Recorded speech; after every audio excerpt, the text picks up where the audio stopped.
Willing din po ba kayo magsabit ng waiver ng bank secrecy law?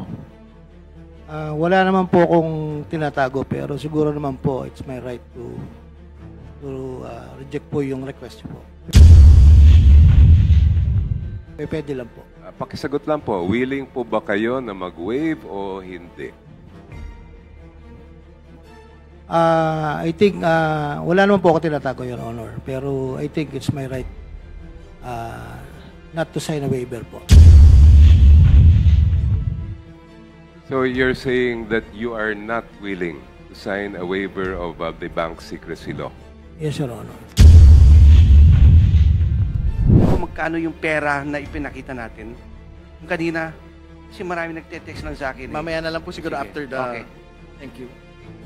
Mr. Chair, Restate the question, Congressman Abante, please. inamin naman niya na meron silang meeting bago yung Senado kahapon So I would like to find out, nabanggit mo, sino-sino yung nasa meeting na yon bago ka humarap sa Senado kahapon? Sino-sino nasa meeting? Mr. Diskaya.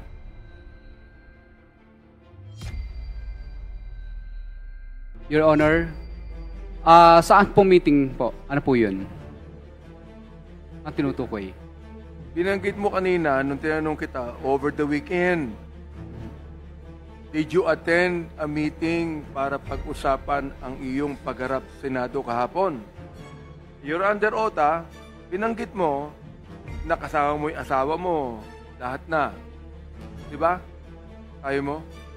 Yes po, Your Honor. Ayan. So, inaamin mo na kayo ay nag-attend ng meeting Kasama bago po, yung meeting kahapon sa Senado. kasama ko po yung misis ko nang mag-usap-usap po kami ng mga lawyers po namin. So, inaamin mo na meron kayong meeting kahapon. Na before that, bago ka humarap sa Senado. Nagkaroon kayo ng meeting, di ba? Meron po, Your Honor, pero kami-kami lang po, mga advisor po namin ng legal. Oo naman, sabi ko sa iyo, magsabi ka ng totoo Sino nagpatawag ng meeting? Wala po, Your Honor. Now, of course, you both know na napakabigat ng kinakasangkutan mo ngayon. A case of plunder could be filed against you along with other officials. And this is the reason why you offered to be state witness. Tama ba ako? Yes, Your Honor. Kanina, binabanggit mo sa mga question ni Congresswoman De Lima, na hindi ka pwede magsabi ng anuman. Sinabi mo pa na magkaroon tayo ng executive session dito. Ibig sabihin, may tinatago ka. Meron kang tinatago. The fact that you requested for an executive session and later on, nagbago yung salita mo, may tinatago ka. Wala po, Your Honor. O naman, Anyway, I'm sure you were advised not to be a state witness. Kinakailangan kayo ang least guilty. Tama ho ba ako? Yes po, Your Honor. So dapat maliit lamang ang participation mo sa buong conspiracy na yan. Yes po, Your Would you Honor. agree with me? Ito. Una, Mr. Chair, kayo ang kumukuha o sabihin na natin na nabibigyan ng proyekto. Tama, mali? Hindi po, Chair. Hindi po, Your Honor. Hindi ikaw ang kumukuha ng proyekto? Hindi ka nabibigyan ng proyekto? Your Honor, yung project po, pag nakuha na po namin, at saka po nila pinipilit Inamin mo na, kaming hingan. ikaw ang kumukuha ng proyekto. Your Honor, pag nanalo na po, ang nangyayari po ay hindi po namin may implement dahil po sa road right of way at saka mutual termination pag hindi po kami sumunod sa gusto nila. Mr. Chair, inamin na po ni Mr. Diskaya na sila'y kumukuha ng proyekto. Ngayon, ikaw ba mismo ang sumasali sa bidding? Hindi. Your Honor, sumasali po kami sa bidding. Ayan. Bidding po ang sinasalihan po namin. At kayo din ang nagbibigay ng mga tinatawag nating SOP. Kayo din nagbibigay. Your Honor, hindi po, ayaw po namin magbigay.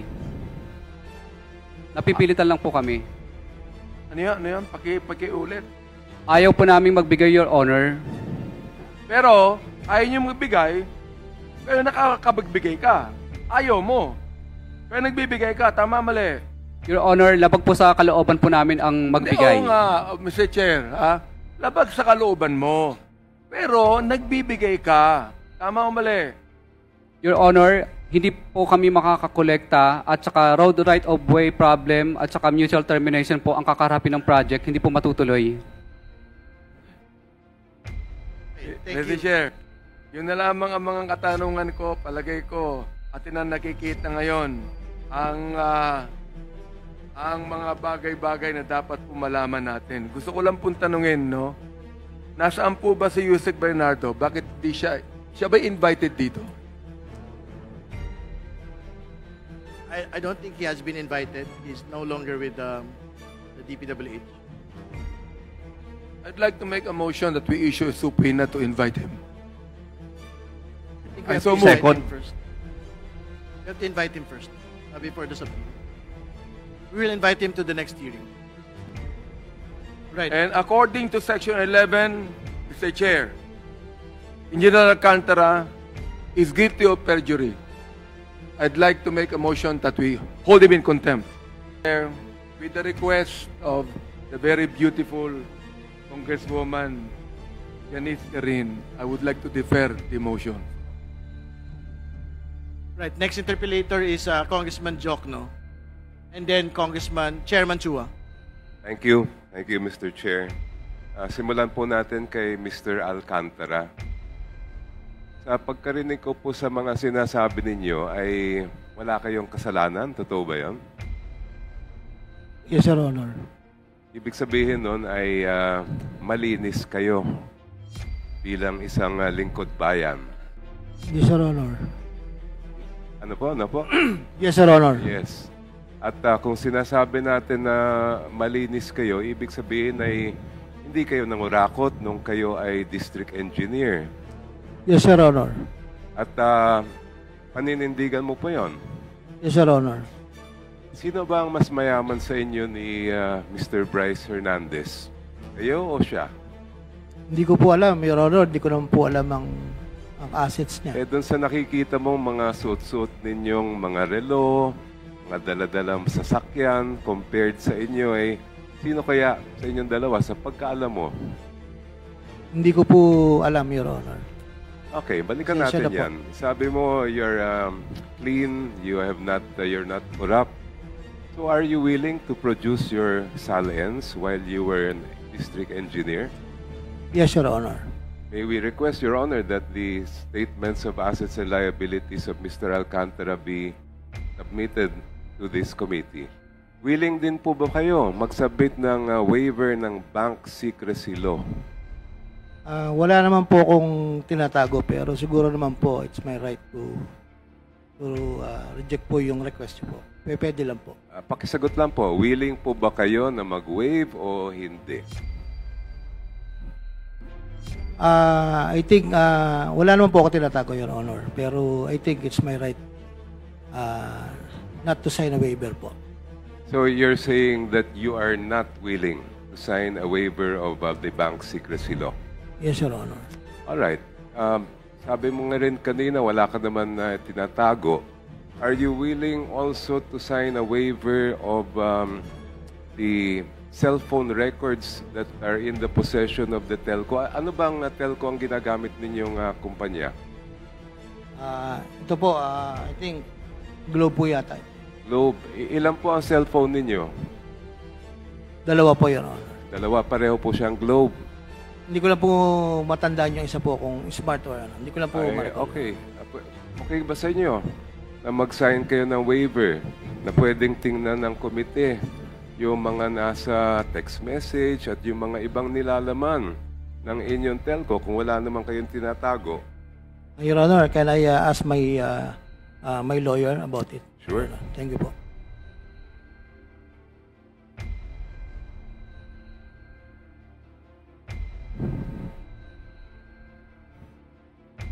Mr. Chair. Chairman Chua, please.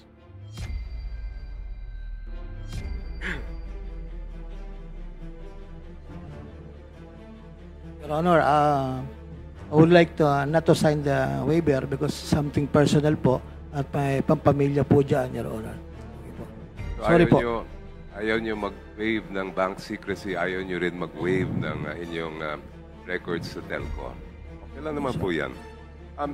In the earlier testimony here, when you appeared the first time before this committee, sabi mo, you simply relied on the representations and certifications of your team.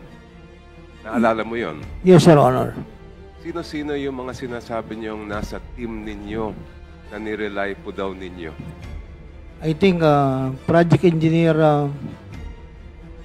doon po sa unang pumipirma sa statement of work and accomplice po. I think it's the project engineer. Ito pong mga na-discover, the project engineers, I think is Engineer RJ Dumasig. The implementing section po is Engineer JP Mendoza. And then, kasunod po nun yung ADE and then ako po.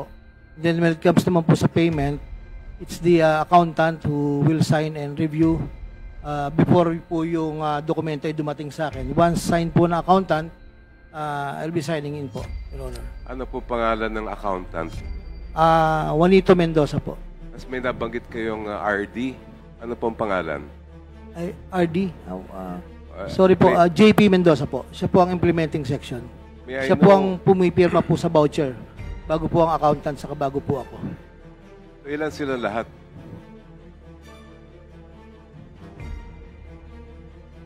I think meron pa pong materials, another certification. Mga 5 po siguro, Your Honor po. May we request that you submit in writing the names of all those team members that you claim you relied upon.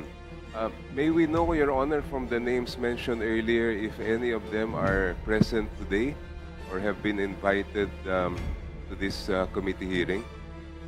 Can we restate the names, please, so that the COMSEC may check? I think first is the project engineer in charge of the project, Engineer RJ Dumasig. Is RJ Dumasig here, present? Is he present? Engineer JP Mendoza is the second to sign the statement of work accomplice. Then accountant po is Juanito Mendoza po, I think, you know. COMSEC, can you check who is present among the people that had been stated?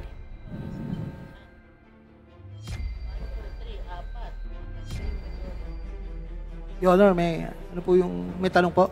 Hindi ko po Hinihintay nakuha. po natin. Then, check po. COMSEC po ang sasagot.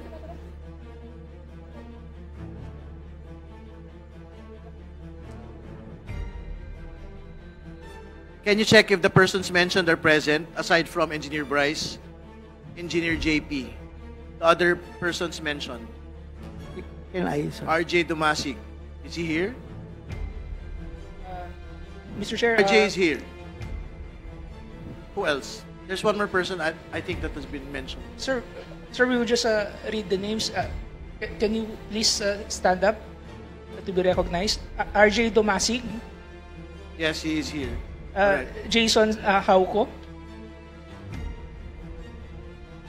Romeo Francisco, Romeo Francisco. All right, they're all present. Congressman Joke. Your Honor, can I add po lang po? Tungkol lang po sa person, pagpa-final payment po kasi, may inspectorate team pong involved doon sa, sila po yung nagpa-final inspection. I just want to add lang po, Your Honor. May we ask, Your Honor, those names mentioned who are present to take a seat? I have a few questions for them. The mentioned resource persons are directed to go to the table, and that COMSEC is directed to administer the oath. Mr. Chair, Congressman Marcoleta, yes, just a please. short interjection. Since tinanong po ni Kong Chel kung sino po yung mas mayaman sa dalawa, yung DE or yung ADE, probably we can also direct the same instructions to the ADE. Yung ano po, yung mga waivers po na hinihingi ni Kong Chel ay maaari pong i-direct sa ating ADE. Dahil sila po ay nasa isang district engineering office lamang. And also with the manifestation na kung si ADE po ang naitalaga para maghanda po ng mga cash, hindi po kaya kasama rin siya sa for the boys.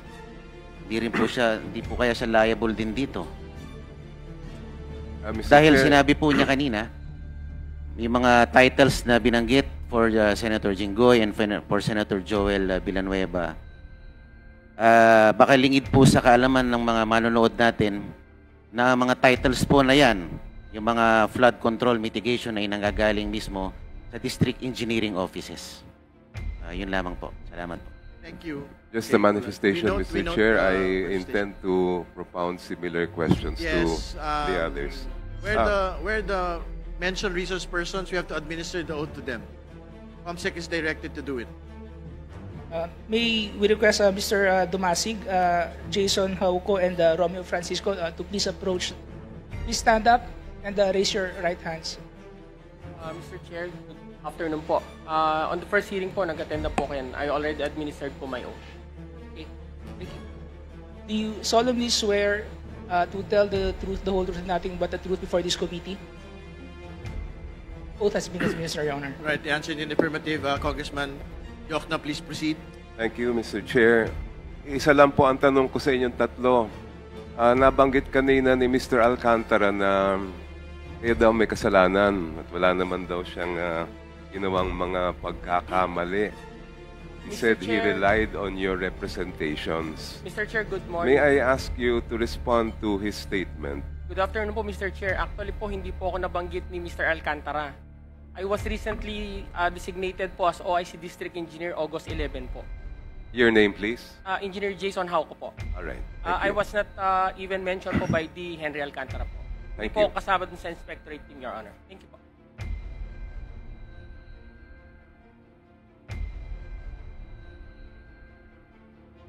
I'm Romeo Francisco po.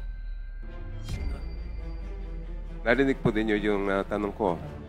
Yes, could I have your response? Ngayon lang, Your Honor, ngayon lang po ako napunta rito. Hindi po ako nababanggit doon sa mga nauna mga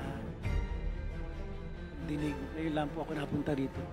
Kayo po si Mr. Dumasig. Hindi po. Ako po si Engineer Romeo Francisco. Earlier, ang sabi ni Mr. if I get you right,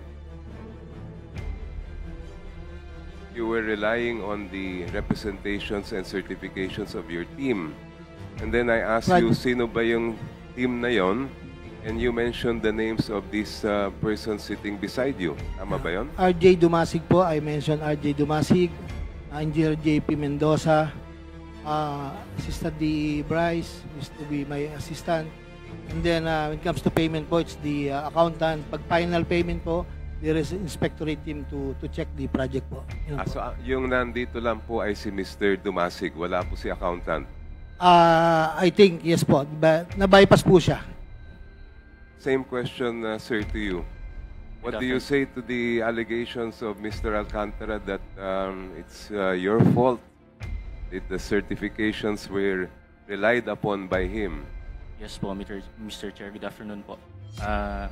Ako po yung naka-assign na project engineer dito po sa na-issue na Ghost Project. Dito po sa Piel Baliwag. Actually, Mr. Chair, ito po, parang pinilit po kasi ako, hindi po parang, pinilit po ako na pirmahan tong Statement of Work Accomplishment nung hepe ko po.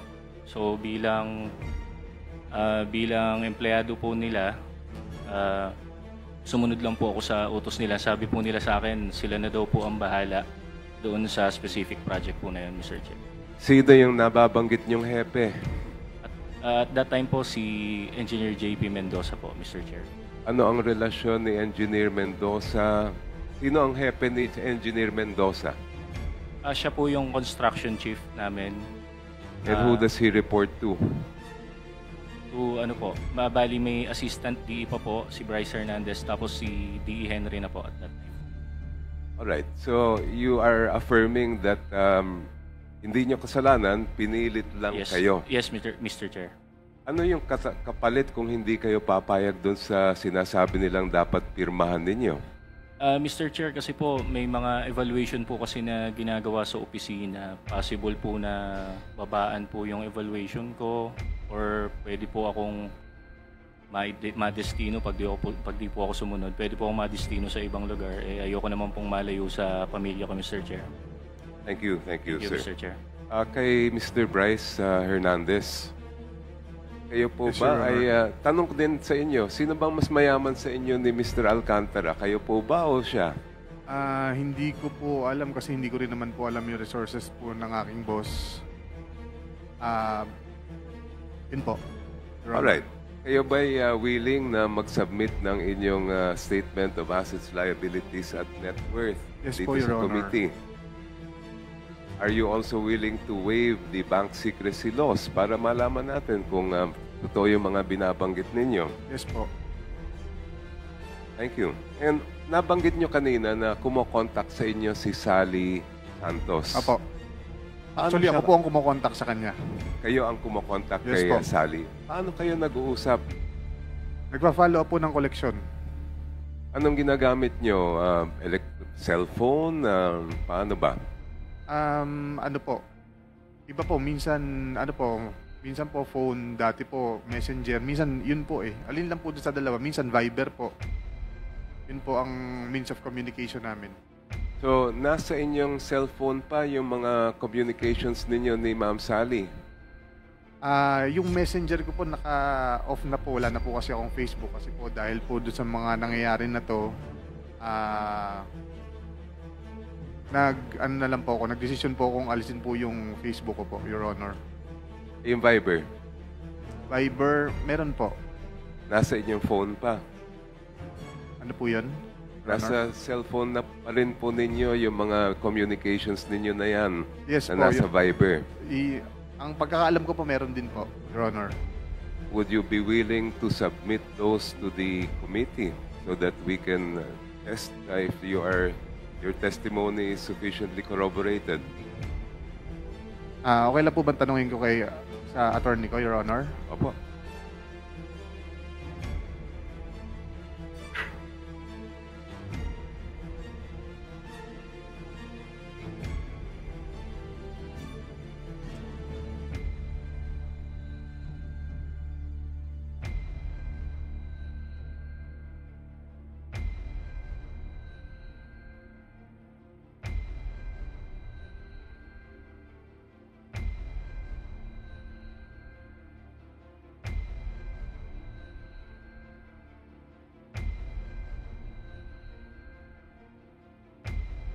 Yes, Your Honor. Thank you, Mr. Chair. We would just request that those messages be submitted for the close of today's hearing. Paano naman kayo nag-uusap ni Mr. Henry Alcantara? Lagi niya po akong pinapatawag sa office niya for instructions. Pag hindi kayo pwede mag-usap ng face-to-face, how would you communicate with each other? Through phone call po. Pero bihira po kasi talagang halos everyday po and weekends magkasama kami. Hindi naman everyday na makakontakt niya kayo agad, ano? Ano pong ibig niyo sabihin, Your Honor? Well, do you have in your phone also communications or messages between you and Mr. Alcantara? Meron naman po, Your Honor. You are willing to provide those messages to this committee as well? Yes, Your Honor. Pero ang saan po, pag po kasi nag-uusap kami regarding dyan sa mga koleksyon, it's through phone call po. Okay lang ba sa iyo kung papayag po ba kayo na ma-access ng committee yung telco records ng inyong phone?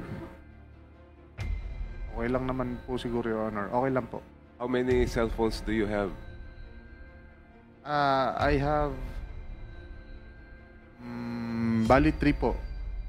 Pero yung third po, sa ano ko lang po kasi ginagamit. Pang-contact po sa mga kaibigan ko lang, sa asawa ko. Ano po ang mga service provider ng mga phone ninyo? May Globe po ako, tsaka may Smart po. Yung isa, hindi ko po alam eh. Thank you, thank you. Mr. Diskaya, Where were you born? Kulase Antique po. Saan kayo nag-aral ng elementary? Sa Daet Elementary School po, Bicol. Saan po yan? Anong probinsya? Sa Bicol po. Bicol. And how about high school? High school po sa Sagad High School po, Pasig. Sa Pasig kayo nag-high school? Opo. So, how long have you been residing in Pasig? Matagal na po. Kasi high school, grade 6 saka high school po, nasa Pasig na po ako hanggang nag-college po. Pasig Catholic College. So, in other words, since that time, marunong kayo mag-Tagalog? Yes po, marunong pero may punto pa rin hanggang ngayon. Ay punto lang, pero nakakaintindi po kayo ng Tagalog? Because Yes po. Ilan years yon from elementary? How many years were you staying in Pasig? Almost, mga 25 years na rin. 35 years? 25. 25 years. So yung nabanggit nyo kanina na Bisaya kayo, hindi nyo naintindihan yung Tagalog, ay 25 years na po kayo andito. Your Honor, ulit lang po. How would you respond to the question that you claimed earlier you could not understand a phrase in your statement, yung affidavit ninyo, dahil po Bisaya kayo? Samantalang inaamin nyo ngayon 25 years na kayong nakatira dito sa Pasig. Your Honor, yung salita po kasi kanina na doon lang po ako naguluhan kasi yung ilan po. Yung ilan, doon po ako naguluhan.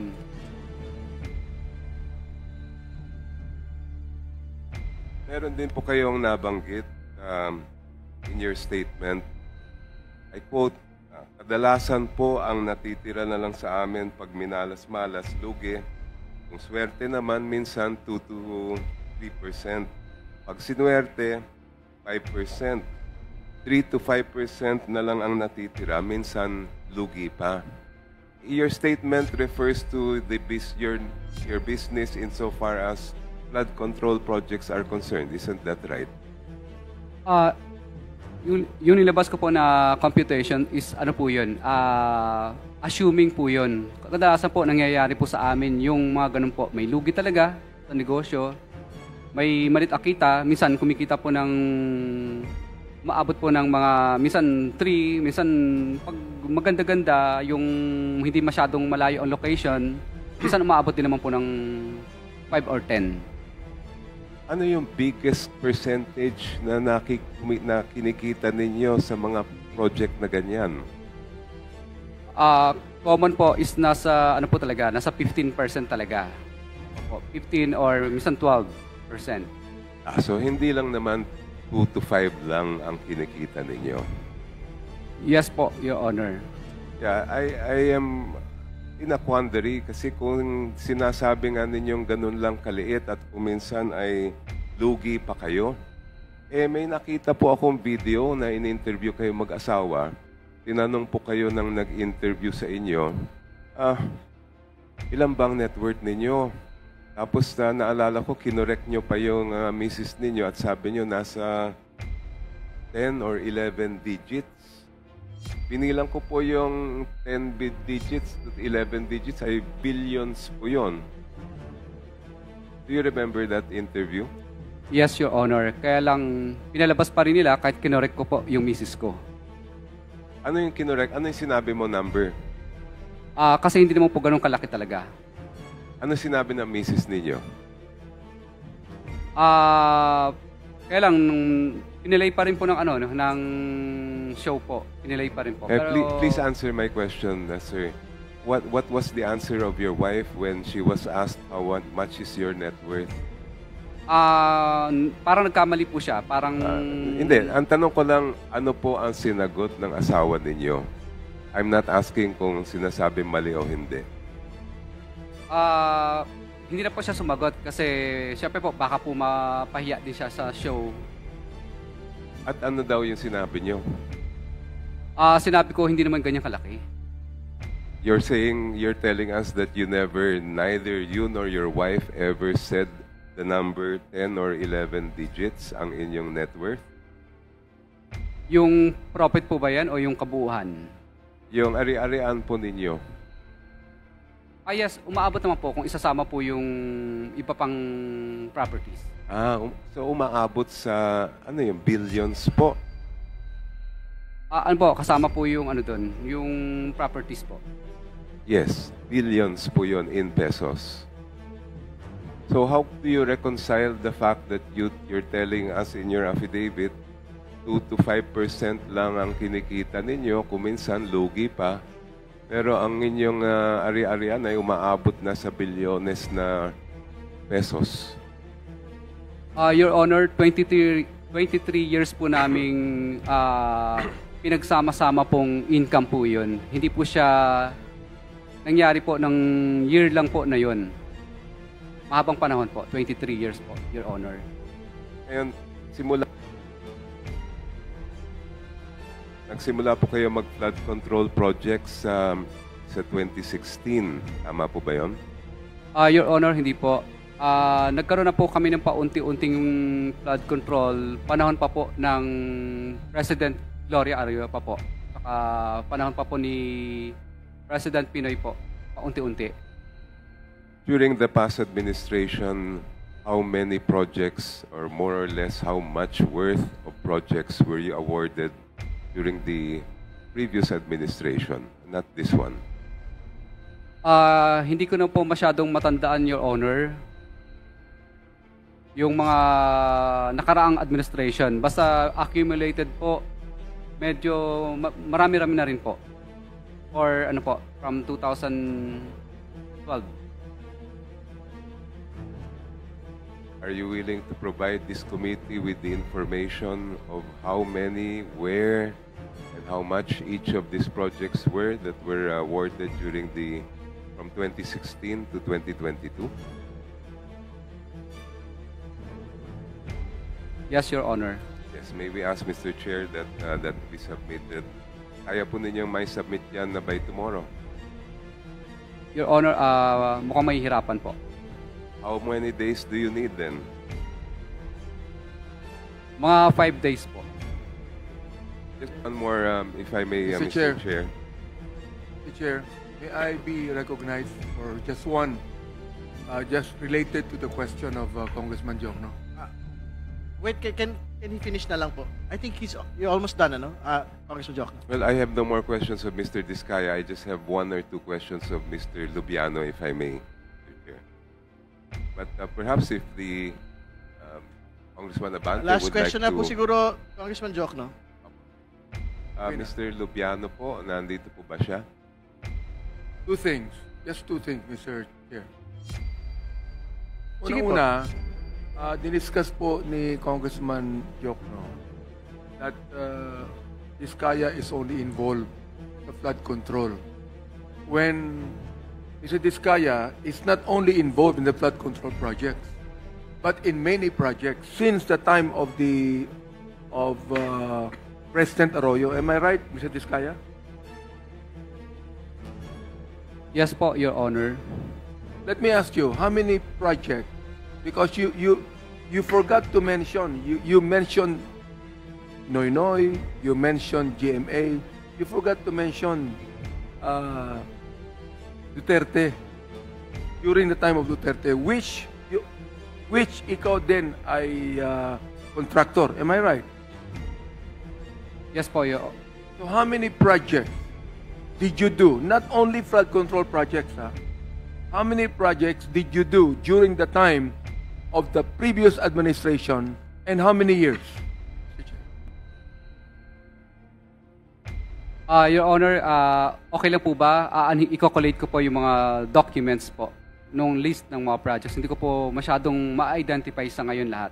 Sige po, we will confront you with the documents in due time. Thank you. Mr. Chair, you could be able to produce to us and give to us the documents, but we just would like to find out, by estimate, how many projects, because we have been talking about, we are only focused on 2022.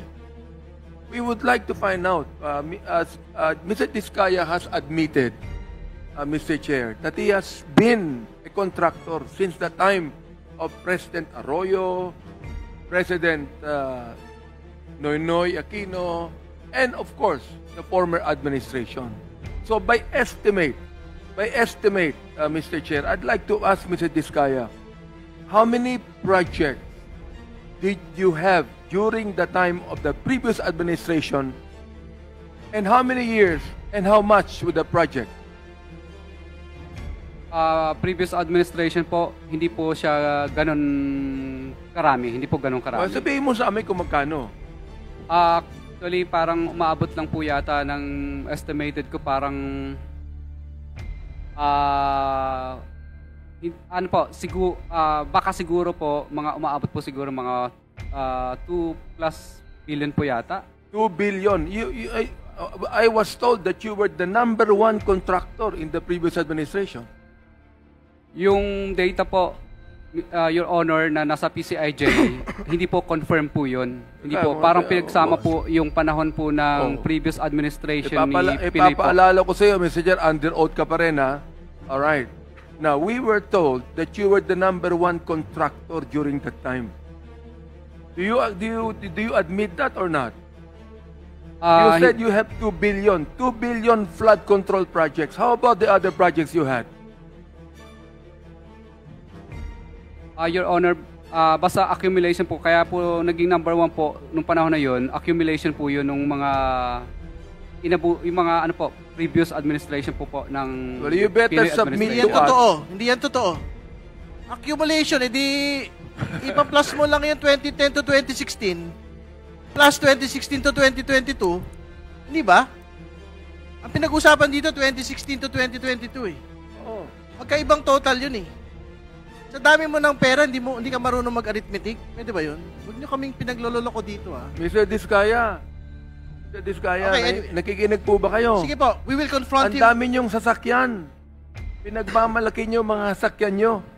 Okay. Sasabihin mo sa akin, from 2016 to 2022, 2 billion lang ang project niyo, and that is only flood control project. How about the other projects you had? Sige po. Your Honor, okay lang po ba na magkaroon po muna ako para sigurado po ako sa data ko? Sige po. No, we will confront you with the data in due time, Mr. Diskaya. Sige po. Alright. Last few questions na lang po, Congressman Jokno, so we can proceed na po to the next topic, please. Thank you, Mr. Chair. Mr. Lubiano, good afternoon. Chair, Your Honor, good afternoon. I just have 1 or 2 questions for you. In the last hearing, you admitted that during the period of 2022 up to 2024, there were 83 flood control projects awarded to your company. Yes, po. And of those, there were about 53 projects in Sorsogon.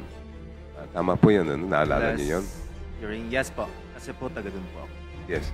Prior to 2022, before 2022, how many projects were similar projects of flood control or other government infrastructure were awarded to your company? So, ang natatandaan ko, Mr. Chair, nagsimula po kami 2009 yung company. Konti-konti po lumalaki yung company. Kaya hindi ko maalala kung ang exact awarded projects po sa amin.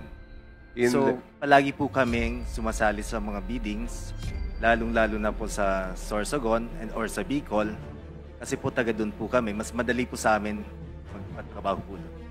Let's just be more specific. From 2019 to 2021, more or less, hindi naman kailangan na eksaktong number, ang mga ilan ang na-award sa inyo na government flood control or similar projects? Mr. Chair, Your Honor, pwede po yung table, basahin. Apo. Ng 2019 po, yung center race po na napanalun or yung na-award po was 28%. Sa percentage lang po ako kasi po, 2019, 28%, and 2025, sa lahat po ng sinalihan ng Centerways is only we are awarded this year 14.74% lang po sa lahat po na sinalihan namin. Pababa nga po yung rate po namin yung sa Centerways po. At ng 2022 po, i-compare mo sa 2019, bumaba din po is 26% lang po Yung award po sa percentage really means nothing to us without knowing how you came up with that number. So ang tanong ko nga ay ilan ang na-award na projects sa inyo from 2019 to 2021? More or less lang naman po. 2020, wala po dito. Pwede po, Mr. Chair, ipasubmit ko na lang po sa inyo. Kailan nyo kayang isubmit po yan? Bukas po, Mr. Chair. Thank you, Mr. Chair, and may we request that the gentlemen make that submission by tomorrow. Yes po. More Alright. questions, Mr. Chair. Thank you, Congressman Jokno. Before going to Chairman Chua, Engineer Mendoza, something to say. What do you want to say? Engineer Mendoza, please. Thank you, Your Honor. Regarding nga pala dun sa nabanggit ko kanina dun sa security na ina-ask ko sana, Mr. Chair. Kasi bago ako magsalita, last September 1, may nag-message na sa akin sa Viber. Ang naka-name sa Viber is Hitman. Tapos ngayon, bago ako magsalita, tumatawag na naman siya. Kumbaga, sana yung ina-ask ko sana na security is ASAP na po sana, sir. So we are stating for the record that Mr. Mendoza is receiving threats to his life, and this is something that the committee is taking seriously. Before we adjourn, Sir, pwede bang masama rin yung family ko po? Yes po. We will discuss it. We will discuss it as soon as we end the meeting. Thank you po. Chairman Chua is recognized. Thank you, Mr. Chair. Mr. Chair, may I request Yusek Cabral? If Yusek Cabral is around. While Yusek Cabral is preparing to go to the table, I think Mayor Soto would want to be excused already. I think Pasig City needs you at this point. Yes, Mr. Chair, if with your permission po. Yes, we thank you for your presence and for providing information to the committee. Maraming salamat po. Anything else I can do to help, just let me know po. Maraming salamat po. Mabuhay po kayo. Mayor Soto is excused. Yusek. I don't know if Yusek Cabral is present, Mr. Chair.